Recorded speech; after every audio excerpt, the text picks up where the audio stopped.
أعوذ بالله من الشيطان الرجيم بسم الله الرحمن الرحيم رب اشرح لي صدري ويسر لي أمري واحلل عقدة من لساني يفقهوا قولي السلام عليكم ورحمة الله وبركاته. Welcome to the class. How are you all? Everything okay with you? How was the week?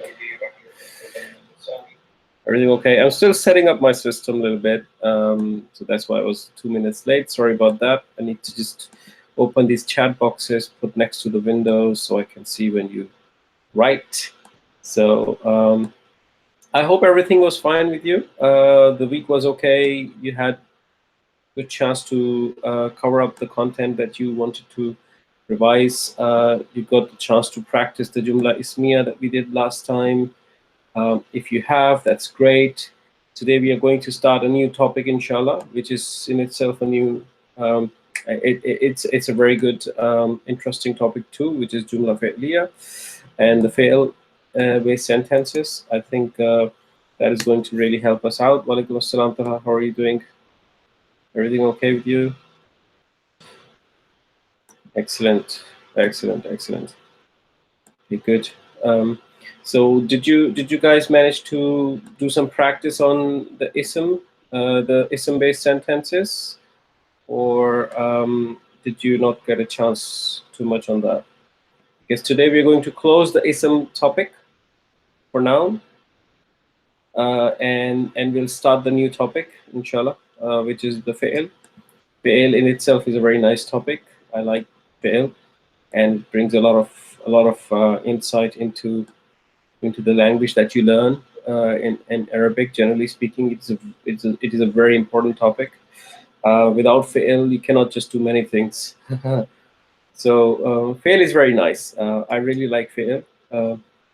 So if you manage to get hold of Jumla Ismiyah, if you have understood Jumla Ismiyah well, then I think it's very good. So you can then progress well in fi'l too, because after you have learned some things about fi'l, two things start to come together: the Jumla Ismiyah and the fi'ls and everything. They start to come together, and when they start to come together, then things can go a bit shaky if you're not too comfortable with the Jumla Ismiyahs. Okay, so that's why I'm asking if you manage to get some practice done, if you've got some time to just look into Jumla Ismiyah practice, that would be great. Excellent. So what we will do today is, inshallah, a quick discussion. If we have to do anything on the practice of Jumla Ismiyah, if there are any specific questions. If there are none, then we'll just directly jump into the topic of fi'l. Okay.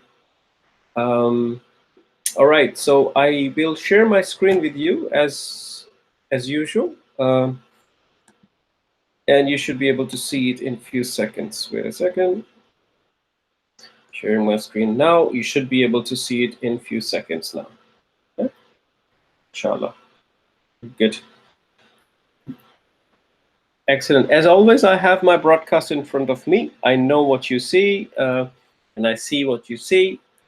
So if there's a disruption, I will probably know. Okay. So if not, just drop me a line or something. I will know that. Good. So before I start, any questions on the exercise that we had to do on this one, the one I'm showing you right now? Any questions on this exercise that I provided to you? Anything that troubled you, challenged you, that you think you want to clarify? Any specifics? Anything that bothered you? So this exercise it's a good exercise. It doesn't necessarily give you all the sentences in a proper order. Sometimes you have to look for a mubtada that is coming a bit later in the sentence, and then the muta'alliq bil khabar will come a bit earlier in the sentence. And there are reasons for that we have not done yet. I will tell you, inshallah, in time. But right now, just want to know if you managed to do something about this. If there's any question on this exercise that you want me to address before I move on, then please let me know. Okay. One typical example I can give you. Walaikum assalam, Imran. How are you doing? I hope your week is okay. Week was okay as well. So So if there are any specific questions on this exercise, please do tell me. I can do a few for you that I think may have confused you a little bit. Great, alhamdulillah. So let me pick up few. Okay, so let me start with the easier ones. Let me start with the easier ones, inshallah. Okay, and then we'll pick up a bit more complex ones. Just a very quick revision.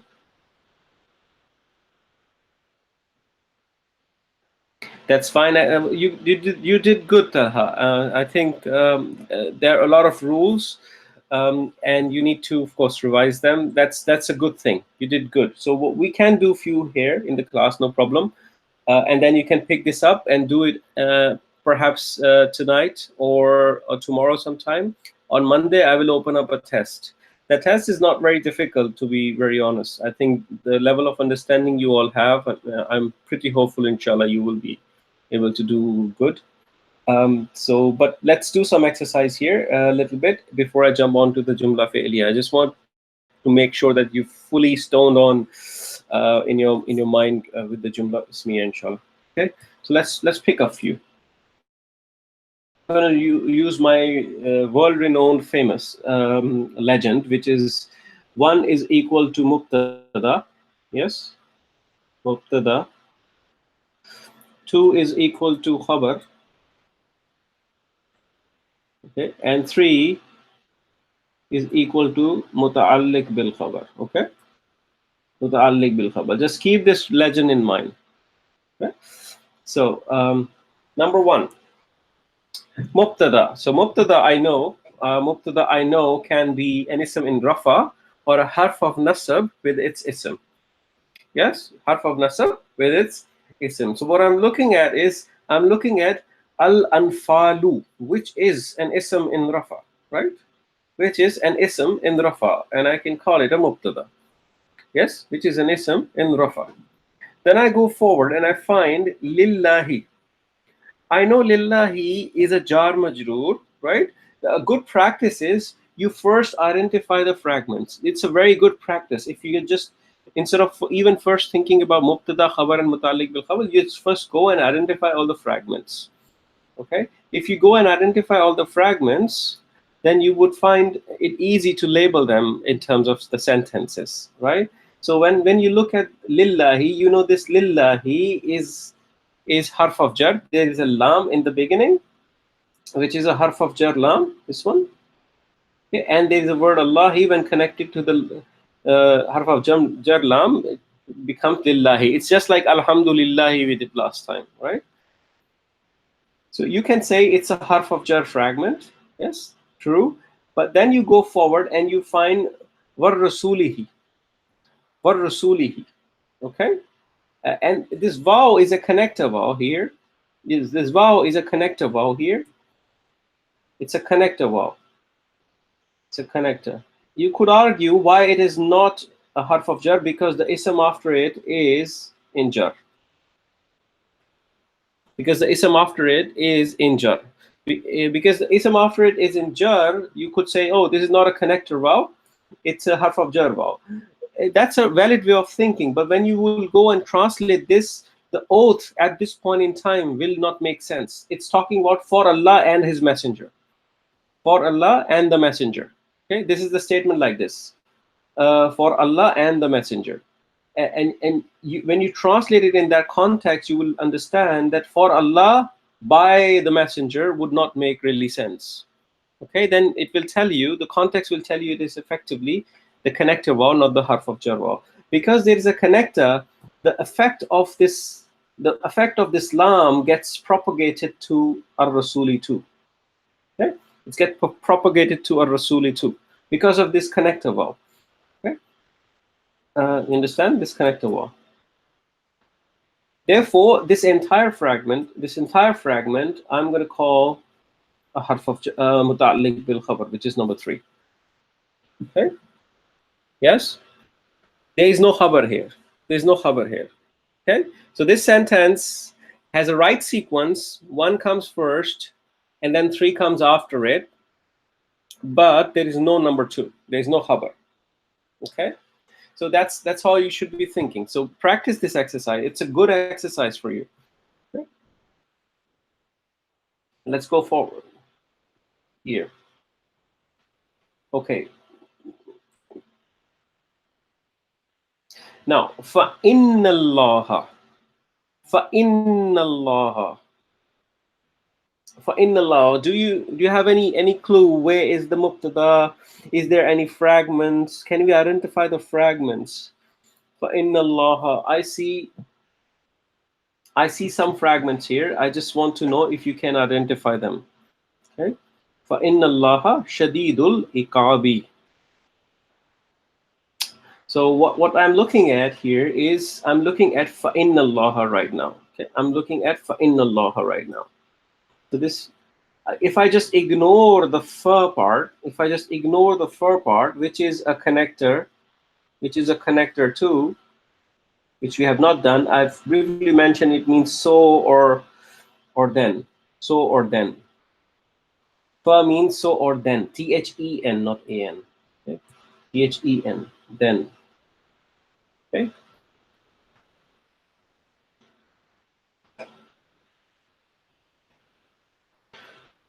Yes, fa is a connector. Inna Allah is harf of nasab.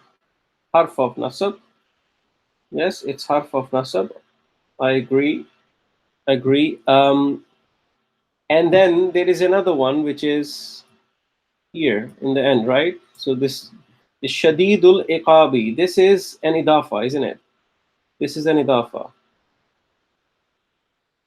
Now I have this. Shadidul iqabi is an idafa. Now I need to label it. What is a mubtada? What is a khabar? What is muta'alliq bil khabar? Okay, I've identified the fragments. So once I've identified the fragments, I know that inna Allah is one of the categories of mubtada, right? It's either an ism in rafa or it's a harf of nasab plus its ism. So I would just go and say this guy is mubtada. Inna Allah is a mubtada.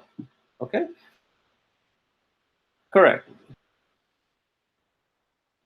Inna Allah is mubtada, right? Then shadidul iqabi. Now shadidu is rafa. Okay, shadidu is rafa. Okay, and it's an idafa. Because shadidu is rafa, I cannot disconnect, and because it's idafa, I cannot disconnect this al iqabi from it, right? I cannot just say shadidu is khabar and al iqabi is something else. Yes, so I would just completely call it khabar. Not muta'alliq bil khabar. It's khabar. Why is it not muta'alliq bil khabar? Because it's an idafa, but it's not an idafa with the zarf. Yes, special mudaf that are showing time and place. It's not an idafa with a zarf. If it was an idafa with a zarf, I would call it muta'alliq bil khabar. Yes, because it's an idafa with a standard ism in rafa, I'm going to call the entire fragment a khabar. Okay, so now, yeah, so it gives me another very good, using this sequence of 1, 2, and 3 instead of labeling mubtada, khabar, and muta. It gives you immediately a view that if your jumla is constructed in a standard sequence or not. Okay? 1, 2, 3, 1, 3, 2, and so on. And we'll see some sentences later on which are not really constructed in the same sequence. And there are always reasons for that, which we'll do inshallah later on. Okay, so let me pick up another one. I will not do all of them. I just want to make sure that you get the crux of it, and I really want you to practice on this. Let me pick number 4. Number 4. Inna fi zalika la'ayatin. La'ayatin. This is a bit brain teaser, a bit of a brain teaser. Okay, so let's see if you can get hold of this. What do you think it is? How many fragments? Do you find any fragments here? Do you find any fragments here? Let's identify the fragments first. Go slow, no problem. Okay, so what do we see? Any opinions on this?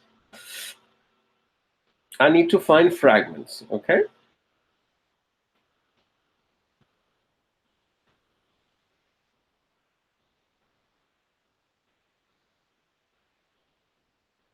Yes, Talha, in inna is a harf of nasab. That's correct. Inna is a harf of nasab. This is harf of nasab, right? Now, when I find harf of nasab, I need its ism too. Fi is harf of jar, correct. And now I need an ism for fi as well. There must be an ism that inna makes nasab, and there must be an ism that fi makes jar. And I need to find them. I need to find them. You're right. They both are the harfs that, as you have said. Yes? So what are the isms? Which ism belongs to which? That's what I'm after right now. Okay? And this is what I need to find. Because inna and fi would not come independently, right? You're thinking right. Zalika is a pointer word. In a standard form, it's rafa. Yes, you're right. A standard zalika is in rafa. Think about the harf and think about the nasab and jar form of zalika. What were the nasab and jar forms of zalika? Do we know the nasab and jar forms of zalika? You're thinking right, but think more. Think more. Okay? So every pointer by default is rafa. Yes? But when these harfs are used, there is a reason. They must be making something jar and something nasab. They just cannot come independently. And that's the definition of a harf. It doesn't make sense when used alone, right? So it needs another ism with it. So what is that inna is making nasab, and what is that the fi is making jar? Correct. Zalika is jar because if you remember, the nasab and jar forms of zalika look exactly the same, right? They don't differ. They look exactly the same. Yes, and because they look exactly the same, the context before zalika,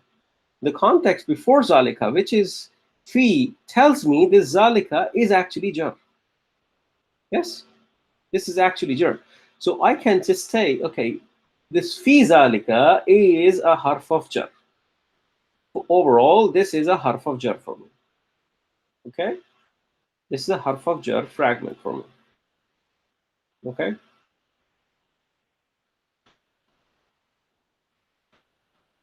Yes. Now that is sorted. Very good. That is sorted. Very good. Very good. Excellent work. Now, what about the inna? Inna. What is inna doing, and what is the role la ayatin is playing? La ayatin is playing. What is the role that la ayatin is playing? What is the status of la ayatin? Hmm?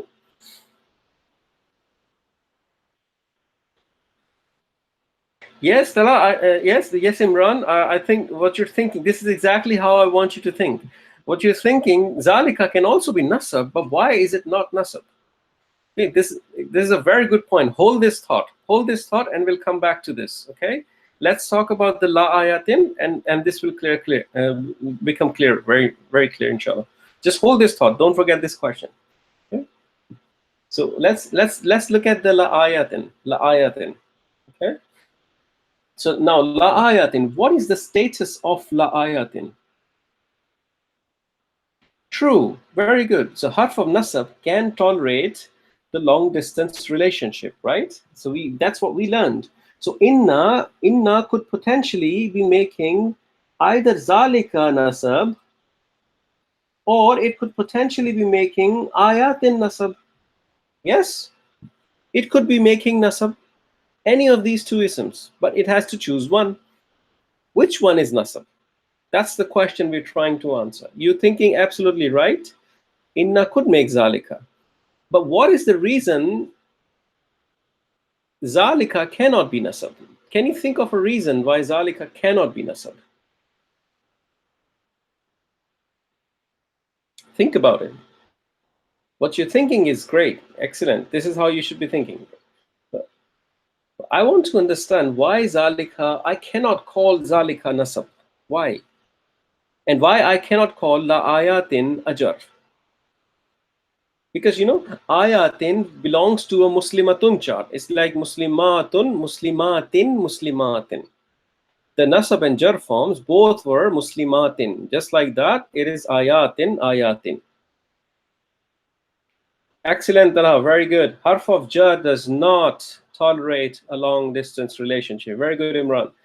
The harf of jar does not tolerate a long distance relationship. Anything immediately after harf of jar has to be jar. Yes, has to be jar. So fi comes to inna and say, inna, just go away. I'm not gonna give you zalika because zalika is right after me, and I'm gonna make it jar. You go find something else. Okay, you go find something else. That's what fi tells to inna, right? Because they really have to be together. Now, when inna tries to make zalika jar, fi throws it away, and then inna goes forward and say, okay, I cannot have zalika because fi has taken it. So I need to find something else. So it goes to ayatin. Yes, and it makes ayatin nasab. Makes ayatin nasab. So the connection here between inna and zalika does not exist. This connection does not exist. It cannot exist, right? So inna can only make la ayatin jar. Oh, sorry, nasab, not jar. Yeah. So what we do here is we find another fragment, which is this one. Okay, this is another fragment. Yes. Inna la ayatin. This is another fragment, and this fragment is the harf of nasab fragment. This fragment is the harf of nasab fragment. Okay, so if I have to just label it that way, this is a harf of nasab fragment. Okay, this one. Yes. Now we have done this. We're very happy. Yeah, it's good analysis. We've done it. Excellent. Now we need to find mubtada and khabar and muta'alliq bil khabar. What is for me mubtada, khabar, and muta'alliq bil khabar? Okay. So first you need to do the fragment analysis, and you find the fragments, and then you go and find the structure of the sentence. Okay. So what is a mubtada for me, and what is the harf of nasab fragment, and what is the jar majroor fragment? Now it should become easy, right? Harf of nasab fragment for me, this one.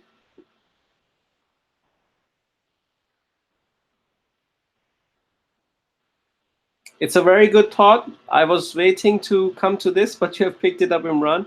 I'll come to it in a minute. Let me just label the sentence. I'll come to it. The la in the ayatin can also be harf of jar. Yeah? Yeah? I'll come to that.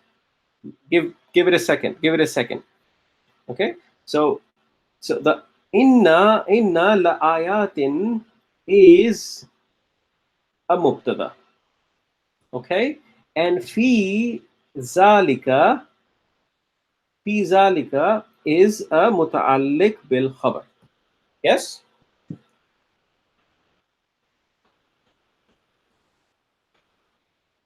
Okay. Good. Now there's a very good question that Imran picked up. And what we're saying here is, let's look at this one. Let's look at la ayatin, this one. It's a bit blurry. Let me just zoom out a bit now. La ayatin. So what Imran is saying, that guys, come on, inna may be making la ayatin nasab, but we have a lam here. We have a lam here, right? This lam. And we know there is a lam of harf of jar. So what is this lam? If this is a lam and we have ayatin, and we know ayatin could be nasab or jar form, just like muslimatin, right? How do we know this ayatin is not jar and it's nasab? Yes? How do we know when there is a lam here, right? That's the question. Okay. Now, it's a very good question, very valid question, and there's a equally valid answer to this as well. So first of all, inna as a harf of nasab, as soon as it comes, it must have an ism that it makes nasab. Okay, it cannot exist independently. That's number one.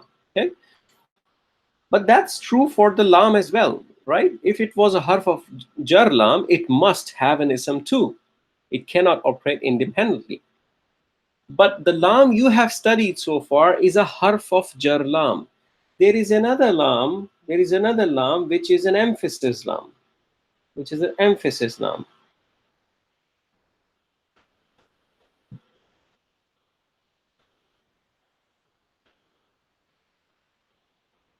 That's another indicator, Imran. Very good. That's another indicator. Yes. If it was a harf of jar lam, it would be with the kasra. Yes. That's another indicator.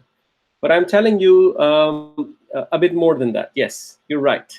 So it would be a lam with a kasra on a normal ism and lam with a fatha on a pronoun. That's absolutely correct. But now I'm also telling you, this is one indicator that tells you that this is not harf of jar lam. The another one is there's another lam in Arabic which is an emphasis lam. There's another lam which is an emphasis lam. Now this emphasis lam can be applied to anything. Can be applied to anything, harf, ism, or fi'l, to create a bit more emphasis. Okay, to create a bit more emphasis. This lam is an emphasis lam. It's not a harf of jar lam. Okay, and one of the indicators, as Imran you've said, it does not have a kasra, right? Does not have a kasra, and it is attached to a normal ism. Okay. No, the emphasis lam will not make an ism jar because it's not a harf of jar lam, right? It's an emphasis lam. Now, if you look at this ayah, if you look at this sentence, inna means certainly. Ayatin means signs, if I have to write it here. Inna means certainly, certainly, or indeed, whatever you want to translate it in English. Ayatin is signs. Signs. Zalika is that. Okay, and fi is in or about. Yes, fi is in or about. So, and this lam is just an emphasis. Okay, the harf of jar lam would mean for or half. Now if I translate this, I would say certainly signs. Certainly signs. If I translate inna ayatin, I would say certainly signs, right? But when there's a lam attached, I would add another emphasis word on it. I would say, let's say, certainly, for sure, signs. Certainly, for sure, signs. Now, this is an expression coming into the language. Okay, so this lam is putting more emphasis on top of an emphasis. There's a double emphasis here. First emphasis comes from inna. The second emphasis comes from the lam. You say certainly, for sure, signs, and after the mubtada, you will have an invisible is. In this case, let's say it's going to be are, because we're talking about signs, plural. Okay, certainly, for sure, signs are, and then fi zalika, in that. Certainly, for sure, signs are in that. You understand? You understand? And in fact, if you look closely, you may find a bit more emphasis into it because the structure of a sentence is a bit fragmented, right? So the entire mubtada is not coming before the muta'alliq bil khabar. Parts of mubtada are coming before it and parts of it are coming after it. Sometimes the structure of a sentence is also changed to create more emphasis. So this is a very, very strong statement with a lot of emphasis. And you would only understand this emphasis once you understand the structure of the sentence, once you understand what this lam does here and all that stuff. Yeah? Does that answer the question, Imran? Is that clear now? Does it all make sense? We'll inshallah do a lot of, we'll do the topic of emphasis inshallah in future classes where we'll talk about emphasis. The many ways of emphasis in Arabic. Okay, but the important thing is that you are thinking along the same lines, right? You're thinking straight. You're thinking right. You're challenging everything that you see. Why there is a lam here and so on. This is the thinking we need, right? And this thinking will inshallah become normal. You'll quickly be able to do things. I still have challenges when I do Arabs. I still find difficulty in doing Arabs, and I have to open books and I have to look around, search around. So Quran is a very it's a kalam of Allah. It's a word of Allah. It's impossible really for us to completely comprehend this. It's impossible for us to completely comprehend it. This is a word of Allah. Okay? So we can do so much, and just let's start doing so much, whatever we can do, inshallah, and Allah will make it easy for us. Not just good vocabulary, Talha, but good understanding of the grammatical structures. Good understanding of the grammatical structures. If you understood, just like we discussed just now, we said, okay, la ayatin cannot be harf of jar because it has a fatha on it. Okay. If it was a kasra, then it is attached to a normal ism, right? And then it's a harf of jar. Just basic, simple grammatical rule helped us identify it was an emphasis. Not even the meanings. Not even the meanings of the word, right? Just a rule. So if you understand the rules and the grammatical structure, you would be able to find it. Meanings are less important right now. We don't understand the meanings right now. We will do the dictionaries in detail when we do the sarf and everything. You will not only understand the meanings, but you also understand the root letters. You also understand where the word comes from, what different forms it can take. All of that study is sarf study. Okay, we'll do that inshallah. But right now, the focus is that we understand the real grammatical structure, and we just get it very, very clear on us in our brain, so we know what's happening in the sentence. Okay. Good. So let me take another one for you here. Let me take other one. The next one is very interesting too. Let's take this one. It's similar, but let's do it. Okay.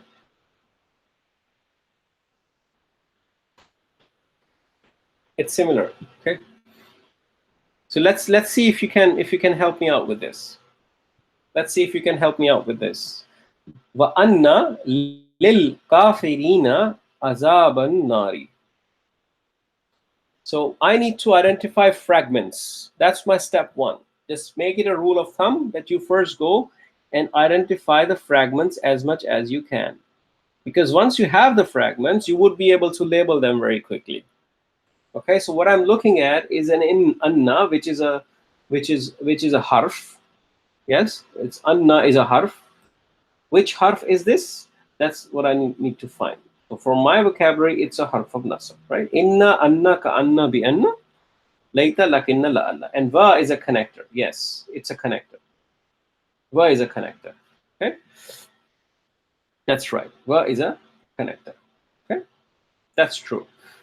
Now I know anna is a harf of nasab, so I need to find its ism. So I go forward and I find lil kafirina. Lil kafirina. So what's happening with lil kafirina?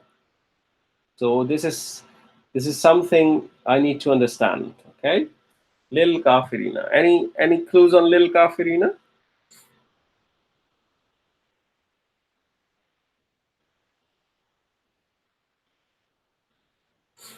Which idafa, Imran? Which idafa?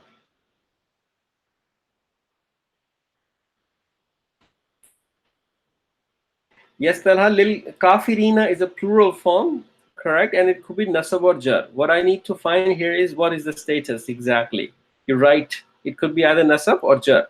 But can I tell the status here exactly?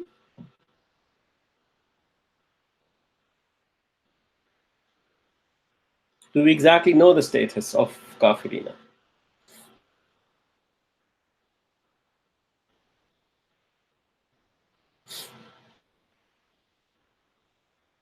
So I'm looking at this lam, which is a harf of jar lam.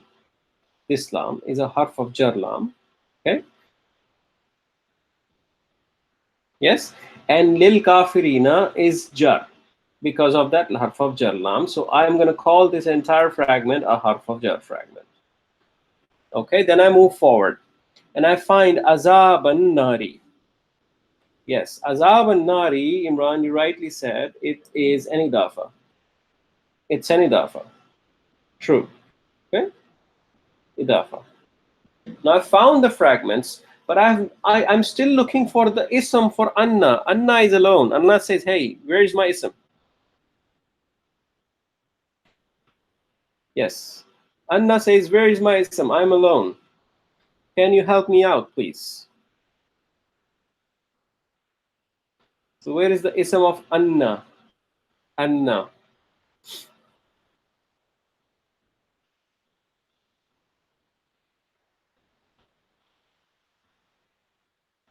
Ism of Anna. So what I see, what I look here is, what I find here is the azab is nasab. Azab is nasab. Yes, nar is feminine, Talha, but that's not relevant here, right? Yes, you're right. Nar is feminine because the Arab said so. Yes. Azaba is nasab. Yes, azaba is nasab, and there is a reason for it to be nasab because it has a distant relationship with anna. It has a distant relationship with anna here. Okay? It has a distant relationship with anna. So the ism of anna is azaba, and azaba is connected tightly with annari, right? So I cannot separate them. They're connected tightly. So this entire fragment, the idafa fragment, becomes part of the harf of nasab fragment. This is a harf of nasab fragment, green one. Okay, harf of nasab fragment. Yes, and the yellow one is the harf of jar fragment. Then I go and label it. I know harf of nasab fragment can be a mubtada, which is number one, and harf of jar fragment can be a muta'alliq bil khabar, number three.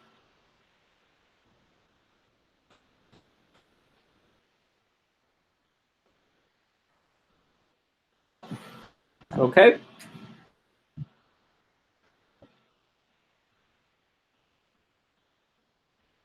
let me pick another one. Let me pick another one, and then we can move on, inshallah.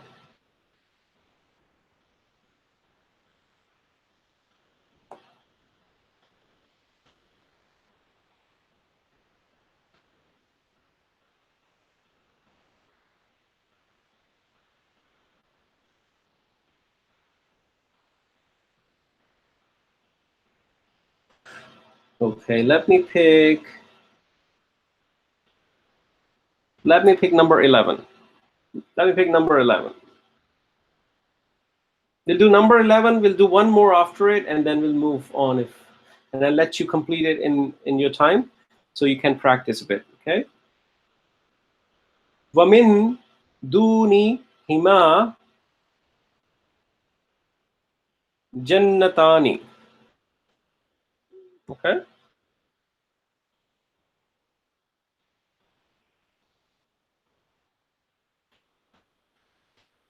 What is happening? Think close. Let's identify fragments. Let's identify fragments. Okay? Do you see fragments?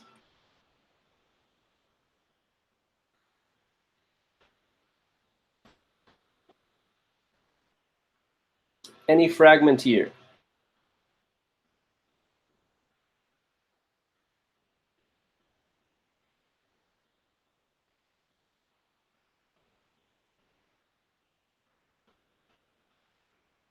So I'm looking at Wamin Dunihima Jannatani. Jannatani. Okay? Yes.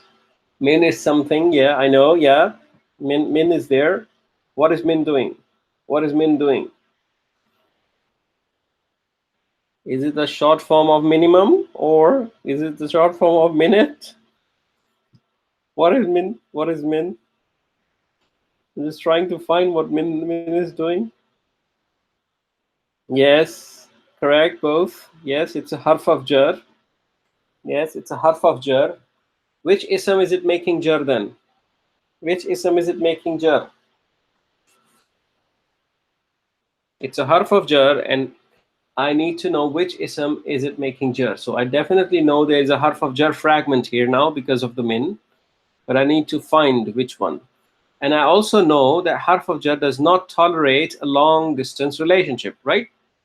It does not. So the ism that is immediately after min must be jar, which is duni, duni, right? Which is duni. It is one of the zarfs that you have done, special mudafs. It's one of the special mudafs you have done.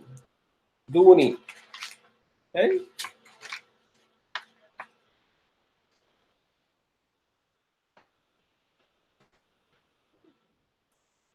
Right? Not the zarfs, but the special mudafs. So this is one of the special mudaf, meaning besides or other than, right? And then because it's a special mudaf, it needs a mudaf ilay too, right? So hima is an attached pronoun, right? It's an attached pronoun for pair. Huwa, huma, hum, hiya, huma, hunna. So this huma in the middle had attached pronouns like hima and huma, right? So this is one of the attached pronouns, which is forming a mudaf ilay with it. Which is forming a mudaf ilay with it. Okay? And because everything is connected, I can call it the entire harf of jar fragment, isn't it? I can call it the harf of jar fragment. Everything. Although this dunihi in itself is an idafa, right? It's an idafa. It's an idafa in itself. Let me just say it differently. I won't call all of it a harf of jar. I would just call this one min duni a harf of jar, and then duni hima an idafa. Okay, that's better. And va is a connector. I know it's a connector because it does not have any ism after it that it makes jar. It has a harf after it. Okay, it has a harf after it. What about jannatani? What about jannatani?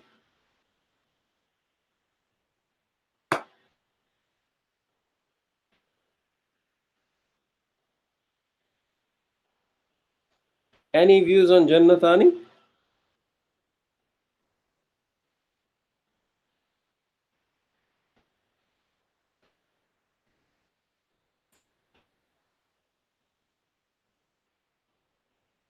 Where does it map? Jannatani. So you are looking at Jannatani. If you revise the Muslimatun chart, the feminine Muslim chart, Muslimatun, Muslimatan, Muslimatin, Muslimatani, right? Isn't that the same ending? Muslimatani. It's an ending combination. Muslimatani, like Jannatani, right? It's a pair form of Rafa. Muslimatani. And then we had Muslimataini, Muslimataini, which is the Nasab and Jar forms. It's a rafa and a pair, isn't it? It's rafa and a pair and feminine. So if you do the four properties, you would say it's rafa, it's pair, it's feminine, and it's common. Right? Right? Now because it's rafa, can I say it's a mubtada? It's a mubtada. It's coming after it, after the entire fragment, right? And this remaining fragment, because it started with the harf of jar and everything is connected, I'm going to call it the muta'alliq bil khabar. Okay? You immediately see there is a fluctuation in the structure of a sentence, right? There's a fluctuation in the structure of a sentence. The mubtada is coming in the end, and the harf muta'alliq bil khabar is coming before. It's coming before.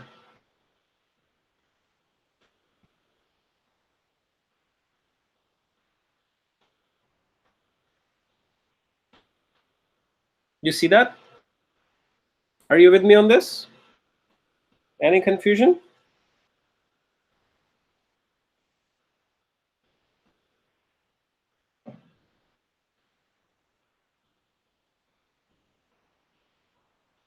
Okay, good, excellent.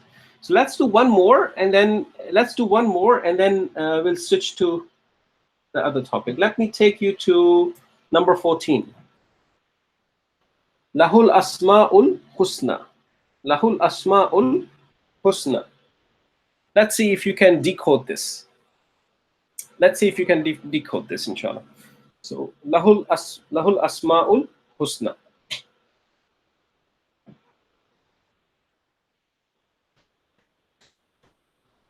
So what is happening? What is lahu? What is lahu? Do you have any clue what lahu is? Not the Urdu lahu. In Urdu, lahu means blood. Yes, not that one. So the lahu here is what? Harf of jar. Correct. Correct. This is a harf of jar. This is harf of jar. This is a harf of jar fragment, isn't it? Full blown. Harf of jar fragment with an attached pronoun. Perfect. Yes. Then we have al asma'u. Al asma'u means skies. Skies. It's a plural. Sama is a sky, and al asma asma is skies. Okay. Skies. Okay. And then al husna. What's happening?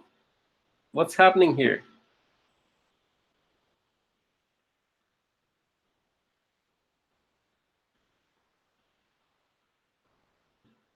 Starts with an al. Mm-hmm. Yeah. Okay.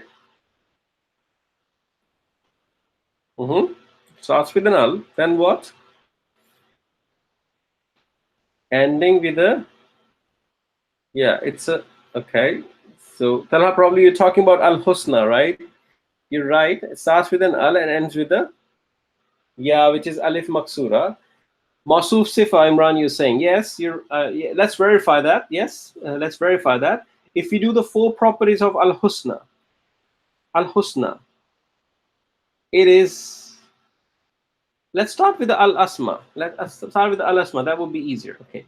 For four properties, it's clearly a rafa, right? I need to know the number, I need to know the gender, and I need to know the type. Okay? Number, gender, and type. Status, I know. Status is rafa. Okay? It's rafa. What are the number, gender, and type of al asma'u? Al asma'u.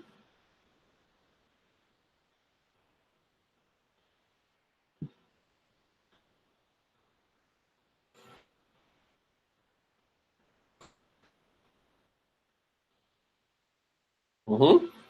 Status is clearly rafa for me. It says u. And then I need number, gender, and type. What is the number of asma'u? Yeah, it's singular because it's a broken plural, isn't it? And it's feminine because broken plural, non-human, right? Non-human, broken plural. And it's proper because of the al, Talha, as you said. It's proper. Yes? Let's do the same with al-husna. Al-husna, status, number, gender, and type. Type I know is plural. Type I know is plural. Because there is an al to it, right? So I need to know the status, number, and gender. Status, number, and gender of al-husna.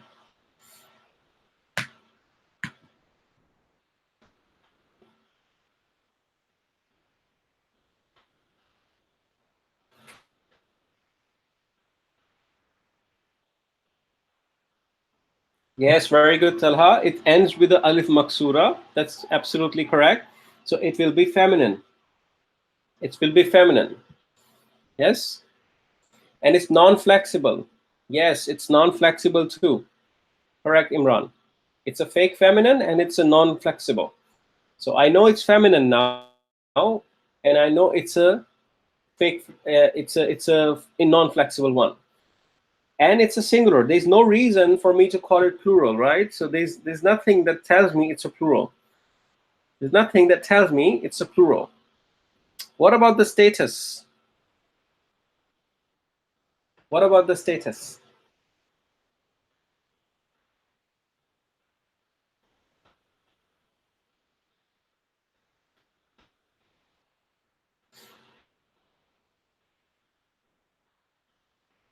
Can I derive the status somehow?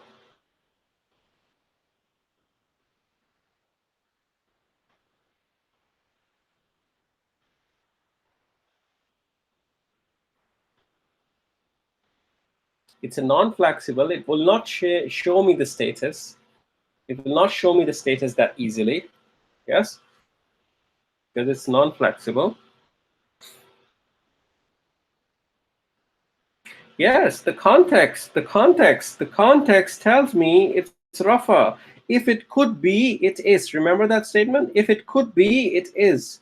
So the al-asma tells me it has to be rafa if it has to become a mawsuf sifa fragment. Al-asma tells me it has to be rafa if it has to become a mawsuf sifa fragment. So the context is telling me this entire bit is actually a mawsuf sifa, just like you guys said. But now we have also verified it. It's a mawsuf sifa.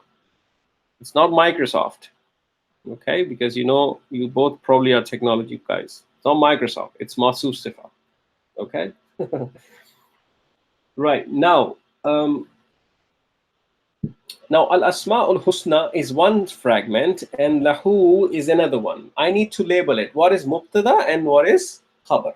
Now I know al-asma'u is rafa. Al-asma'u is rafa, and it is making al-husna rafa as well. Therefore, this entire fragment is going to become my mubtada because I cannot disconnect them. I cannot disconnect them. Okay? And lahu is going to become my muta'alliq bil khabar. Muta'alliq bil khabar. You with me? Yes, al-asma'ul husna together will form a mubtada, and lahu will be muta'alliq bil khabar.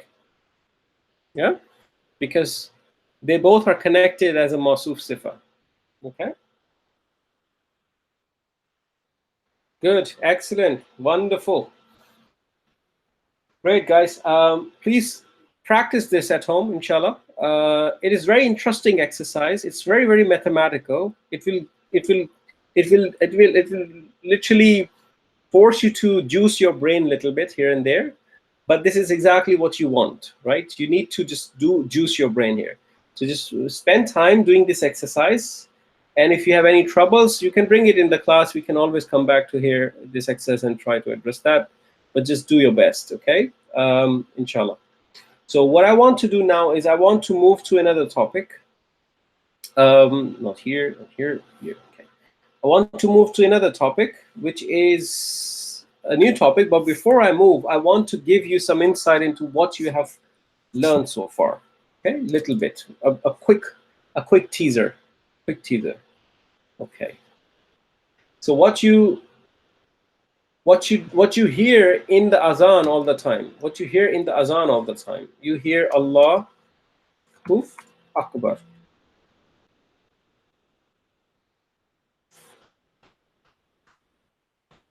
Allahu Akbar. That's what you hear in the azan all the time. Okay? Allahu Akbar. Allahu Akbar. Allahu Akbar. Yes, this is what you hear all the time. Allahu Akbar. Can you decode it? What does that mean, really? Can you help me out here? Can you decode this? What does that really mean? Allahu Akbar.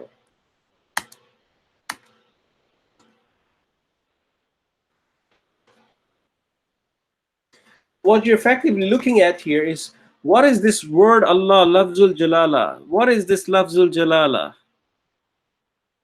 This lafzul jalala, Allahu, it's a raf'a. Yes, it's a raf'a. Is there a relationship between Allahu and Akbaru? Is there an invisible is somewhere? Is there an invisible is somewhere?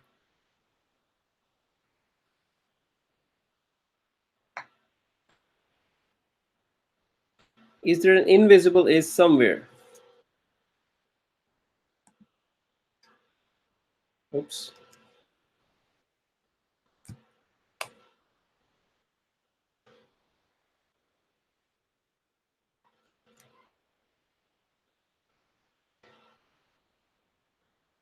Can we say no? Talha, Allah in itself is a full word, right? If you just remove the who, then what is the remaining word? There's no remaining word, right? So Allahu in itself is a full word. Every who that you see is not an attached pronoun. Okay, every who is not an attached pronoun, right?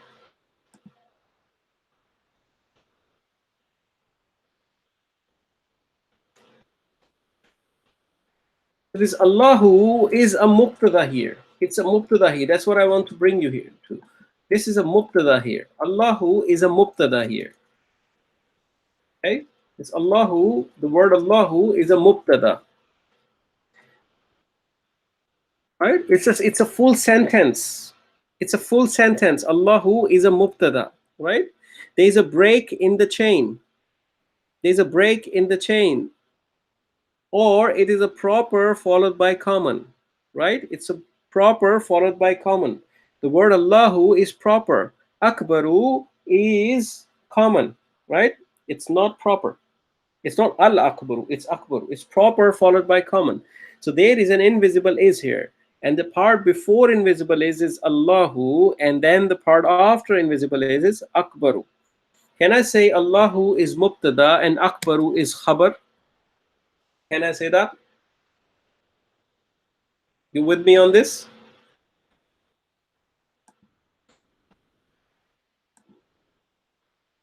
Allahu Akbar.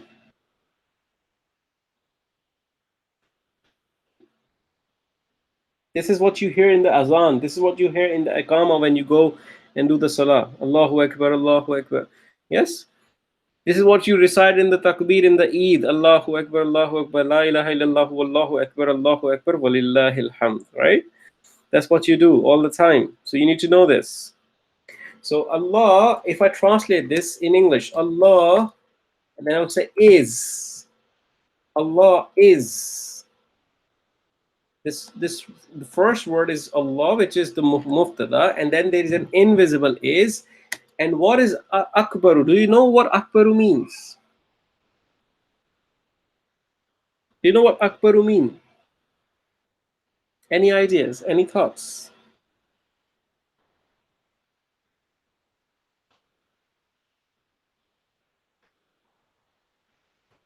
I just want to know. There's a common understanding of what akbaru means, which I want to correct as well.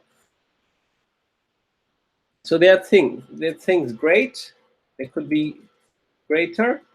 They could be greatest. Okay.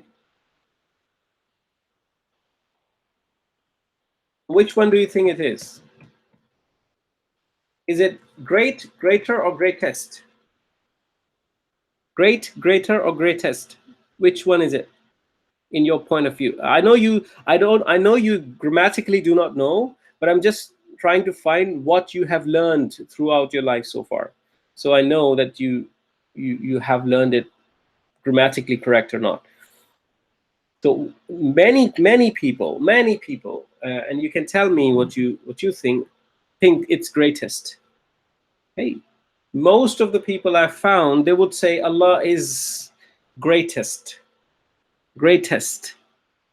Okay, whereas greatest in Arabic is Al Akbaru. In Arabic, greatest is Al Akbaru. It is definitely not great. It's Akbaru is a comparative word. Many people today say it's greatest. Effectively, grammatically correct definition is greater. Greater, not greatest. Greatest is Al-Akbaru. Al-Akbaru. Greater is Akbaru. Okay? Now, there's a gem behind it. There's a gem behind this. So when you hear Allah is greater, Allah is greater. Greater than what? Greater than what? Think about it. Allah is greater, and the Muazzin is saying the azan, Allahu Akbar, and you translate in your mind, Allah is greater. Allah is greater. Okay, but greater than what? That's the question, isn't it? Greater than what? So that means this statement means Allah is greater than anything that you are doing right now. Anything that you have, that anything that you know, anything that you are doing, and whatever is there, Allah is greater. He's greater. Okay. Right now, azan is being called. Allah is greater from whatever you're doing, for whatever you're engaged in, whatever your commitments are, whatever it is. Allah is greater than that. That's the message here in the azan. Okay. Allah is greater. Okay. You don't get that message when you say Allah is greatest. Allah is greatest. That's not the message you get. When you say Allah is greater, then you get the message that whatever you're doing right now, Allah is greater than that, because it's a comparative. Azan forces you to think that how you compare the priority of Allah compared to whatever you're doing, okay? Compared to whatever is around you. So that's the meaning of Allahu Akbar. Okay. Next time you hear the azan, think about it. Allah is greater than whatever you're engaged in. Okay. We'll do the comparatives later on, inshallah, in Arabic. Then you'll understand more clearly what is the difference between Akbaru and Al Akbaru. But just to give you a gem, because that you have done the Jumla Ismiyah and you understand it. Now you decode it. Okay. So you should be able to, inshallah, you should be able to understand this structure. Okay. Another thing I want to tell you. Alhamdulillah, you know Alhamdulillah, right? You know Alhamdulillah. Wait a second, let me just bring it here. Alhamdulillah. Alhamdulillah. We have done it many times now, right?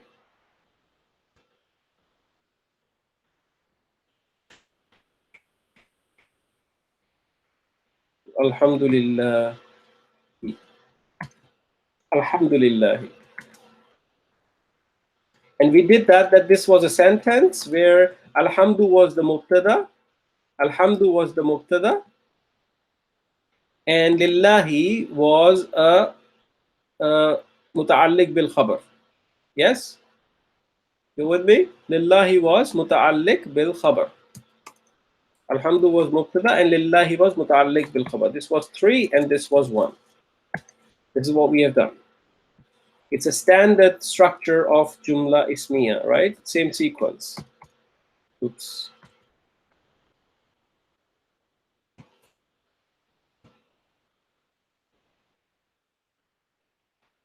No problem. So it's a standard. Please do follow the recording if you can. So there's an important topic coming after this. It's fine. So Alhamdu and Lillahi, we know this was Alhamdu was the mubtada and Lillahi was muta'alliq bil khabar. And we said all the praise and gratitude. We said the praise and gratitude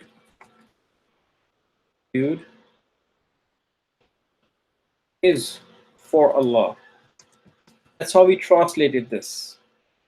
Okay. So the praise and gratitude is a mubtada.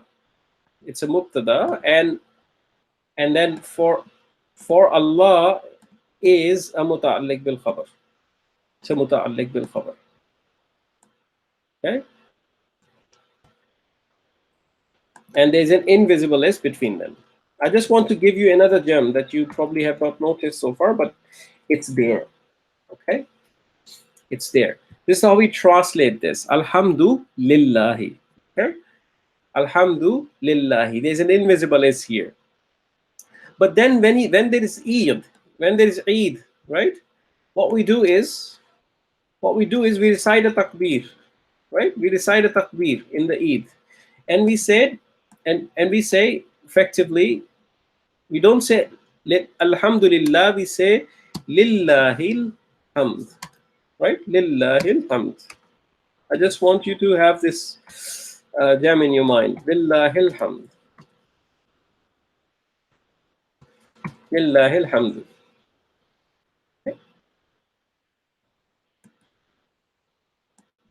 Okay?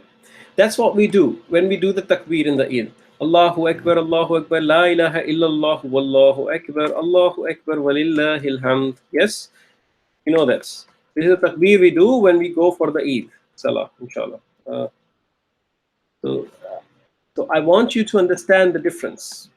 The difference. If you notice the words above, Alhamdulillah and Lillahil hamd, it's the same.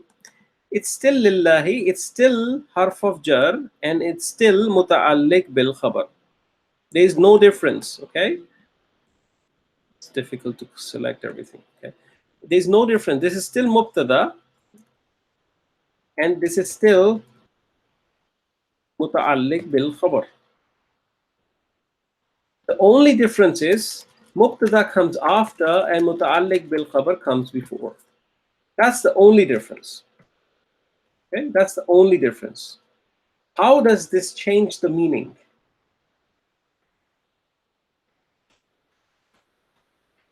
How does that change the meaning? Okay, that's what I want to tell you. Okay, that's what I want to tell you. This is another way of putting an emphasis in the sentence. An emphasis is put in different ways. Either sometimes the sentence structure is changed to either put an emphasis or give exclusivity as well. So when you translate Lillahil hamd, it is the praise and gratitude is only for Allah. It's only for Allah. This exclusivity comes, the aspect of only comes because of the change in the structure of the sentence. Only for Allah. This time you would translate it as only for Allah. Okay? You understand?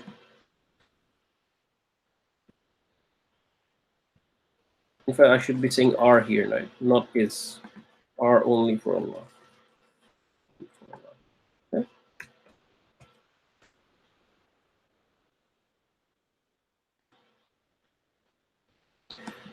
Okay? I just wanted to make sure that you understand these differences. These are subtle differences. Alhamdulillahi and Lillahi alhamd. Alhamdulillah means praise and gratitude are for Allah, and Lillahi alhamdu means praise and gratitude are only for Allah. There is an exclusivity here. Exclusivity. And this exclusivity comes because of Lillahi moving before the mubtada. It's moving before the mubtada. Okay, just by changing the structure of a sentence, just by changing the structure of the sentence, you change the meaning of a sentence. And it is also, some scholars believe that the first structure, Alhamdulillahi, is something that is for the believers. Believers say this, Alhamdulillahi, all the praise and gratitude are for Allah, because they're not to be convinced. You don't have to convince them because they already believe in that. They already know it. Right? But the second structure is Lillahil hamd, is to tell people who do not believe that the praise and gratitude are only for Allah. And you use this exclusivity when you have to really convince someone, or you really have to tell someone very, very explicitly. So so some scholars believe that switching this statement like this and bringing this exclusivity is because this is targeting those who do not believe. And that is one of the reasons it is said that when you go for the Eid Salah, recite it loud, because people want to hear it. You want to tell people that it's only for Allah. Walillahil hamd. That's what you say, right? So just wanted you to know, because now that you have done the Jumla Ismiyah, and you will be able to understand the structure. So these are subtle differences, some tiny gems that I wanted to give you. Okay. So inshallah, it will help you. I will do more detailed, we'll do a bit more detailed emphasis topic, inshallah, in days to come. Okay? Good. Let me go forward with the new topic. So the new topic is a nice topic. Let me just move into the next page. If there are any questions, please bring them up. I'll try to answer them. So what we're starting now is the fi'ils. Fi'ils.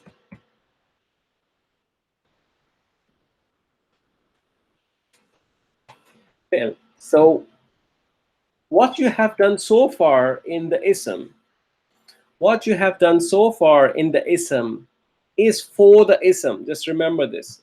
Whatever you have done so far in the ism, status, number, gender, type, flexibility, light versus heavy, and mubtada, khabar, muta'alliq bil khabar, all of that stuff, that is for ism. That stuff does not apply to fail. Fail is a different topic altogether. So whatever you have done so far, park it on one side on your brain. Okay? And we are going in a different world altogether now. It's a different world altogether. Fail does not have a status, it does not have a gender, it does not have a type, and it does not have any of those things like flexibility and all that stuff. Fail is a different topic. So we're going to completely change our mind, a way of thinking for fail, and we need to keep complete separation from what we have done in ism and now what we are going to do in fail. Okay, so the concepts done in ism does not necessarily apply to fail. Some of the things may look similar going forward as we learn more, but effectively, primarily, it's a completely different topic. Okay, so just keep that in mind, inshallah. So I will give you a sneak preview of fail today, and inshallah, we'll keep on doing fail tomorrow and the after. So it will bring many things together for you, and it's one of the most important topics you will learn. So we have done a very major section with ism, and now it's the second most major section of Arabic language, which is the fail. Okay, so please give a bit more attention to this, and inshallah we'll get there. So if you remember, fail, we defined it in the very beginning of our classes. Okay, we said fail is a word. We said fail is a word. It's a word that is stuck in time. That is stuck in time. Okay. Reduce the font size a little bit. It's too big. Fail is a word that is stuck in time. That's what we said at that point in time, right? It's a word that is stuck in time. Meaning it has a past tense, it has a present tense, and it has a future tense. Okay? It has a past tense, it has a present tense, and it has a future tense. Fails are temporary. Fails are temporary, meaning as soon as the time passes away, fail becomes irrelevant because they're stuck in time, right? So past tense fail exists in past. It cannot exist in present. Isms, on the other hand, are permanent. They don't have time bounding. They're always like that. Apple is an apple, regardless you talk history, or you talk today, or you talk future. Apple is an apple, right? It doesn't have a time bounding to it, right? But I ran, I run, I will be running. It's an action. An action has aspect of time to this. And this time is relevant either in the past or in the present or in the future, right? It is temporary. As soon as the time has passed, that fail becomes irrelevant, right? It is temporary. It's not permanent always, right? So just keep that in mind. Fail are time bound. They are time bounds. Normally, what you would do, no, you would directly equate fail to a verb of English. Okay, you would equate fail to a verb of English. Normally, you would equate that, but let me give you something here. Just listen to me carefully. The fail of Arabic is not equal to the verb of English. It's not equal to the verb of English. Okay? It is more than that. The fail of Arabic is more than the verb of English. How? Let's explain that. Let's explain that. Let's do the verb of English. Verb of English. Verb in English, not of English. Verbs in English. Oops. Sorry. Verbs in English. What are those? They tell you about the action, right? The verbs in English talk about the actions, right? They they are actions, effectively. The actions. Whatever action you have taken, he ran or ate, run, jump, sleep, eat. Okay, they are action. They do not tell who did the action. The verbs in English do not tell you who did the action. For example, the girl ate an apple. The girl ate an apple. If I ask you to identify a verb, you would say it's ate. Yes? You would never say a girl because it's a noun, it's an ism. You would also not say apple, okay? Because it's an ism.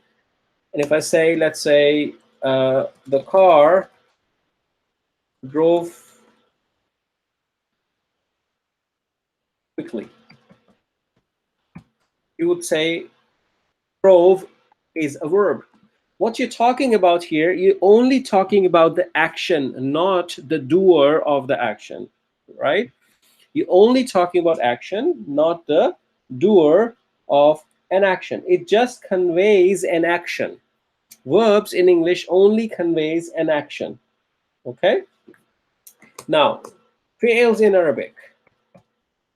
Fi'ls in Arabic. Let's be very clear on this. Fi'ls in Arabic. Now, fi'ls in Arabic, they convey actions. Actions. They convey action. Let me just say they convey action here as well. So convey actions. They convey actions. They also tell who did the action. Okay? They also tell who did the action. Okay? In English, they do not tell you who did the action. In Arabic, they do tell you who did the action. That's the major difference. Okay? They do tell you who did the action. So in Arabic, a fi'l is equal to an action plus the doer of action. Fi'l is equal to action plus the doer of action. Okay? Just keep this in mind. Okay? So fi'l is more than just an action in Arabic. It's different from Arabic verb. Just like we learn in the noun is not a complete translation of an ism, right? Noun is part of an ism because in Arabic, noun, an ism can be an adjective, can be an adverb, can be a name, place, and so on, an idea. But in English, noun is just a name of a person, place. Adjective is a different concept, pronoun is a different concept, adverb is a different concept. It's not like that in Arabic, right? Just like in the case of ism. In the case of fi'l as well, verb in English is showing action, but not telling who does the action.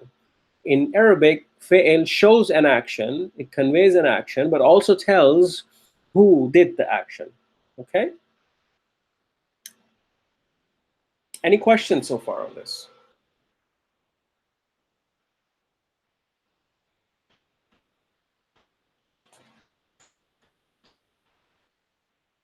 Okay. So I'm just conscious of time. It's just 10 minutes left. I don't want to start something complicated. So I would rather give you some more context of fi'l and close the class. And tomorrow, fresh, we start the topic of fi'l again by revising all of this. So let me give you a bit more into the fi'l topic a bit. Okay. So what we have learned in the ism, for example, in the sentences, we said in case of ism, we said ism based sentence gives you full information, right? Ism based sentences gives you a full information, right? Whereas fragments give you part of the information. This is what we have learned, right? Ism based sentences give you full information, and fragments effectively give you part of the information. In case of fi'l gives you action and the doer of an action.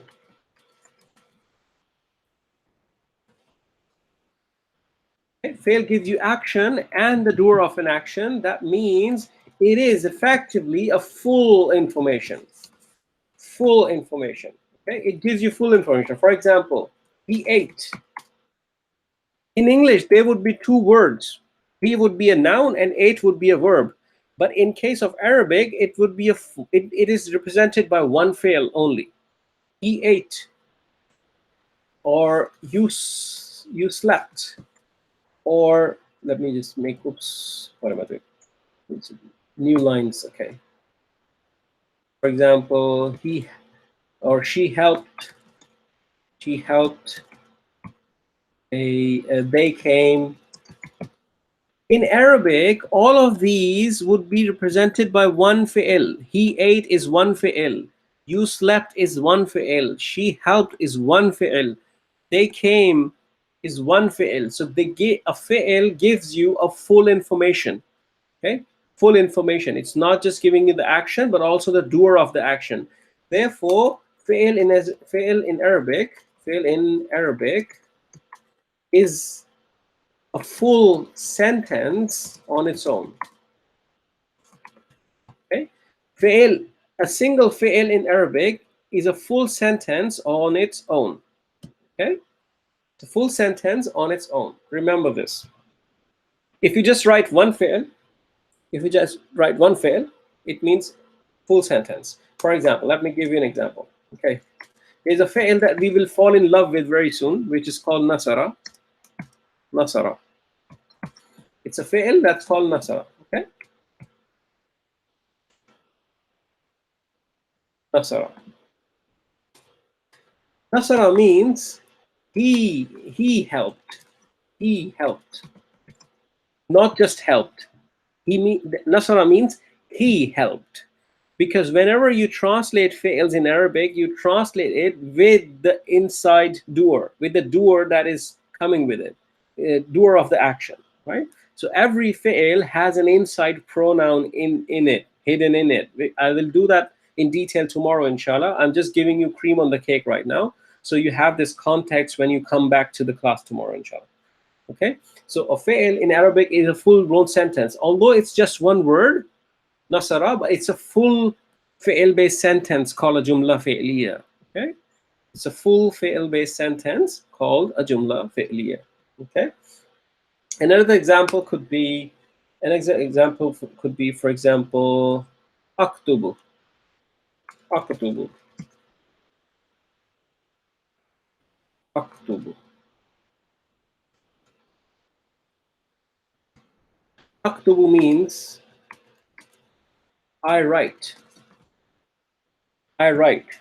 Okay, you will be able to identify what each of these fi'il means and how do I know which pronoun is inside the fi'il and so on. We'll do that in detail tomorrow. Don't worry about it. I'm just giving you this concept that fi'il in itself is a full-blown sentence. It's not just one word, right? It may look like a one word, but it contains a meaning of two words. It contains an action and it contains the doer of an action. Okay, whereas in English, the verb in itself is only an action, not the doer of an action, right? The fi'il is a very, very strong and deep concept in Arabic. So when we do fi'ils, we have a lot of meaning inside a single word, okay? And we need to learn how to decode those meanings, inshallah, just like we learned with ism. So it's a very interesting topic, and we, inshallah, will do it tomorrow in detail.